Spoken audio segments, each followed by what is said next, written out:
When a movie opens with something as simple and as ridiculous as a sponge celebrating a sudden growth spurt, you know you're about to watch a film that refuses to take reality seriously. And honestly, isn't that exactly why we all show up for SpongeBob? From the moment I press play, there's this feeling like the movie reaches out of the screen, taps me on the shoulder, and whispers, "Hey, loosen up, just enjoy the ride." If you're already smiling, hey, don't forget to drop a like real quick. It helps a ton.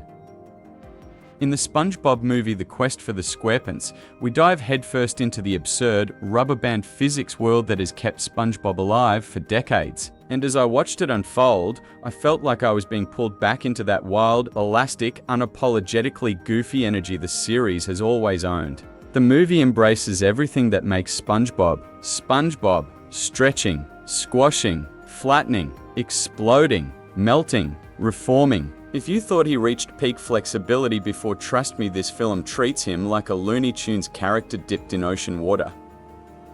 We kick things off with SpongeBob learning that a half clam has magically transformed into 36 clams. Yep, 36. Bikini bottom logic, ladies and gentlemen. This tiny moment sends him into a full emotional tailspin because now he thinks he's finally tall enough, big enough, grown up enough to ride the legendary sunken ship roller coaster at Captain Barnaclebeard's amusement park. And the best part, Patrick takes one look at him and assumes he's turned into his own grandmother. Classic Patrick energy. But then reality hits. SpongeBob gets to the park, looks at the massive death drop ride he's been dreaming about, and immediately chickens out. The fear in his eyes? Priceless. The excuse he makes up? Even better. He claims he promised Mr. Krabs he'd go ride it with him instead, and that little white lie launches the entire plot. Back at the Krusty Krab, Mr. Krabs hears this roller coaster story and instantly shifts into legend mode. Turns out he has a certificate, a real one, framed, a certificate proving he's a certified adventurer. The story he tells about being a pirate is ridiculous, overblown, and exactly the kind of braggadocious nonsense you know only Mr. Krabs could deliver with a straight face. Still, SpongeBob buys every word, soaking it in like, well, a sponge. And that obsession with being seen as a big man sends him and Patrick to the Krusty Krab basement, where they accidentally uncover Krab's ancient, hidden pirate treasure. That's where SpongeBob meets the tube, a mysterious, glowing, eerie blue-green tube that literally breathes. And it promises him the one thing he wants more than anything, a chance to finally be the grown-up sponge he thinks the world wants him to be. When he finally blows into the tube, something insane happens. The sea splits open like a neon wound, the entire ocean shivers, and the Flying Dutchman rises from the abyss like a moldy ghost king. And let me tell you, Mark Hamill as the Dutchman is something else. He's slimy, sinister, theatrical, and weirdly funny, basically the exact vibe Hamill was born to play. The Dutchman claims he's searching for a pure soul whose essence he can bottle up to break his own curse. And apparently, SpongeBob is the perfect match. So our yellow dude, being innocent to the point of cosmic danger, says yes. Just says yes. No hesitation. And poof, he's part of the ghost pirate crew. That's when Mr. Krabs, Squidward, and Gary join the chase, each with their own personal stakes. Squidward? He's told that if he doesn't help rescue SpongeBob, he'll be demoted back to fry cook, something worse than death in his eyes. His reaction alone is worth the price of admission.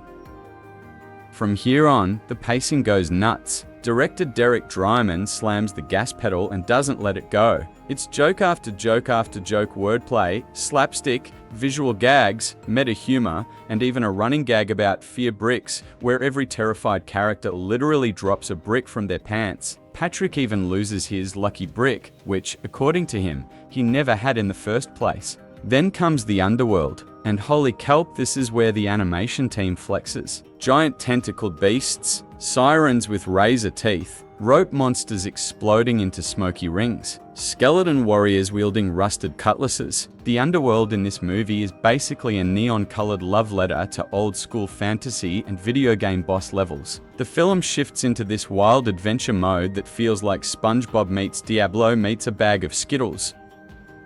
One of my favorite sequences is the Challenge Cove climb. SpongeBob and Patrick scale a castle wall that feels straight out of a retro 8-bit game, except every platform wants them dead. And through it all, SpongeBob keeps desperately trying to prove he's strong enough, grown enough, bold enough to finally take his place as a big man.